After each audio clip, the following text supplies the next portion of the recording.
Hurmatli ustozlar, mana bugun biz metodlarning xossasi bo'lib, mana o'quvchilarni ovoraz. Mana hammasi bozorni qildi. Ozgina reklama qildi metodda. Xullas, bular dars davomida yaxshi o'qigan, vazifa qilgan, niyati yaxshilaganlar mana bizga pullar bilan baholanadi. Mana 500 so'm, mana 200 so'm, mana 2000 tali, yana balobatdan pullar ham bor.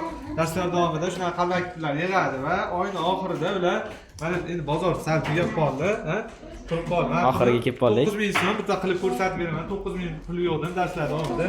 Davomida 9000 so'm men bozorda qilmoqchiman. Birinchi Oling. foydaliroq narsa olishga harakat qilaman. Bunday qarasam, bu yerda foydaliroq bo'lgan narsa birinchisi ruchka ko'zimga ko'rindi. Davomida nech pul bu? 2000 so'm. 2000 so'm. Pul qoladi-yu. 2000 so'mlik ruchka. Mana endi qalam turibdi, bu yerda qora qalam hammasi. Nech pul donasi? 1000 so'mdan. 1000 so'm. Mana 3000 pulim bo'ldi, mana 3000 lik bozor qildim. Hozir yana menda 6000 so'm pul qoldi. Endi mana rangli qalamlar turibdi bu yerda. Nech pul fondisi?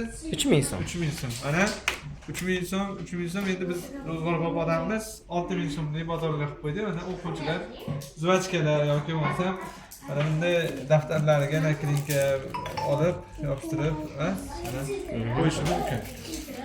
Xo'p, endi biz oilali odammiz. Kitob olishga harakat qilamiz. Nech pul bu kitobimiz? 3000 so'm. 3000 so'm. 3000 6000 so'm. Buning ichida mana karralari, boshqa turmalari bor ekan, juda ham ko'p. Jami mana 6000 so'mlik 6000, 3000, 9000 so'mlik bozor qildim. Xudoga rahmat. Endi ularning nimalari bor ekan, o'zlarining xizmatlari. Ha, bo'ldi. Xizmatlarni beramiz. Iloji boricha ko'proq qilaman. Faqat o'zga nima Ovlajon. Chupa-chupa zvachka bilan ikkita qand nima qilib berishyapti. Salomat bo'lasizlar. Sog' bo'ling. Like bosishni